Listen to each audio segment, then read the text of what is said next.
Don't try to hijack my narrative. The dollar is not failing. And you're not gonna change anything because I won't let you!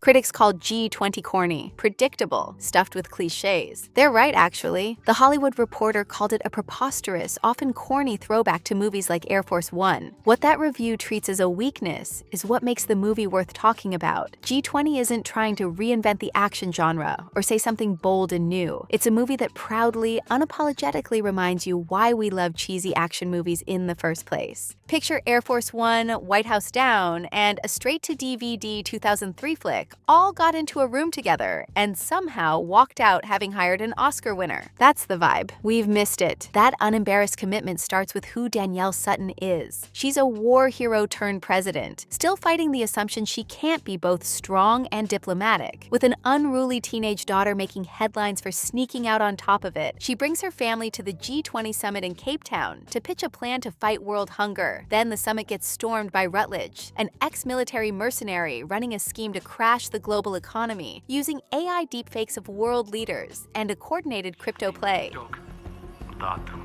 Beige fox jumped in the air over each thin dog.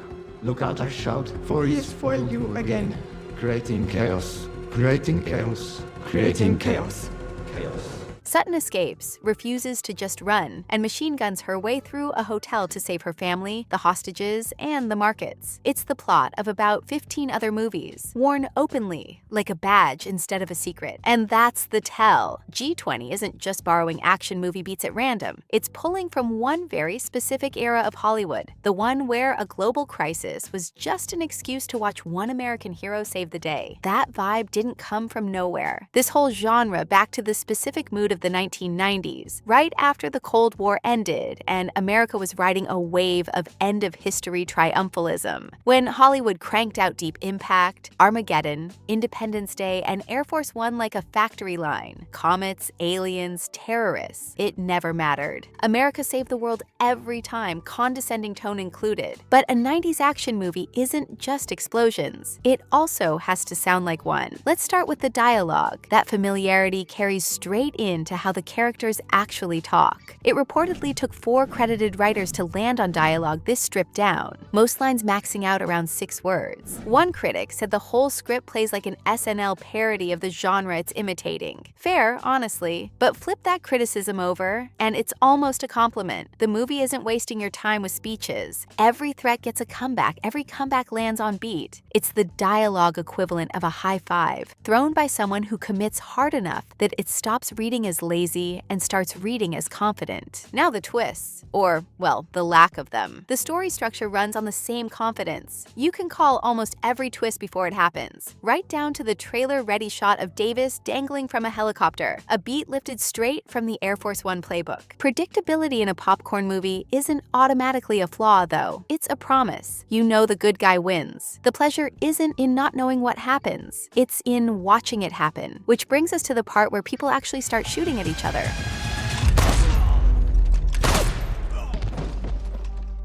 That promise gets tested hardest once the shooting actually starts, which is where opinions split the most. One review praised Davis for convincingly wielding heavy weaponry and dropping mercenaries in quick succession, calling her an honorary expendable. Another, less kind, called the action flat, competent but joyless, and said the film feels stuck without real escalation once the hostages are taken. Both can be true at once. This was never going to be a stunt masterclass. It's the fantasy of one woman clearing a hotel full of trained killers in formal wear, the same fantasy Die Hard sold decades ago, filed down and handed to someone new. That gatekeeping is exactly what makes the whole thing worth watching. For decades, this specific genre, the muscle-bound, one-liner throwing, save-the-world solo vehicle, was treated like a job requirement came with the resume. Stallone, Schwarzenegger, Willis, a very particular shape of movie star. Davis has openly said she wanted this role because she wanted to be part of something popular. not prestigious, and taking it is itself a small correction to that history. She'd already flirted with the genre in The Woman King, but G20 is her full swing at a lane that spent 30 years assuming only men could fill it. The exact audience one review pointed out the movie is quietly courting. Even critics unimpressed by the film agreed Davis herself does convincing, committed work, red running shoes and all. That red and gold gown, worth noting, has been compared to Jamie Lee Curtis's little black dress in True Lies, the most functional action hero outfit since, proof the genre's own wardrobe rules bend just fine around a woman. Davis treats every ridiculous line like it deserves her full range. Not everyone's convinced by that engine. One review flatly called the movie a generic Die Hard knockoff that squanders an interesting premise on a lazy, economically illiterate plot, and said Davis herself looks visibly bored through long stretches. Another writer, a longtime fan of Davis, admitted the story wasn't worthy of her, calling the terrorist plot underbaked and the international response practically non-existent. Those aren't small complaints, and they're not wrong. The problem isn't the criticism, it's the yardstick. G20 was never asking to be judged as a tightly plotted political thriller. It's asking to be judged as 2 hours of a president in an evening gown outrunning mercenaries in hidden running shoes. G20 doesn't succeed by breaking the mold. It succeeds by fully, joyfully climbing back into a mold most of Hollywood abandoned. It's messy, it's predictable. Some of it genuinely doesn't work. But in a landscape obsessed with prestige and grit, there's something refreshing about a movie that just wants you to watch a female president kick some butt and be a badass. G20 never once apologizes for that. Maybe that's worth sitting with. When did we start needing our action heroes to be embarrassed of the genre they're in? This is Ladies First, watching women in movies. If you enjoyed this one, give it a like, subscribe, and turn on notifications so you don't miss the next one.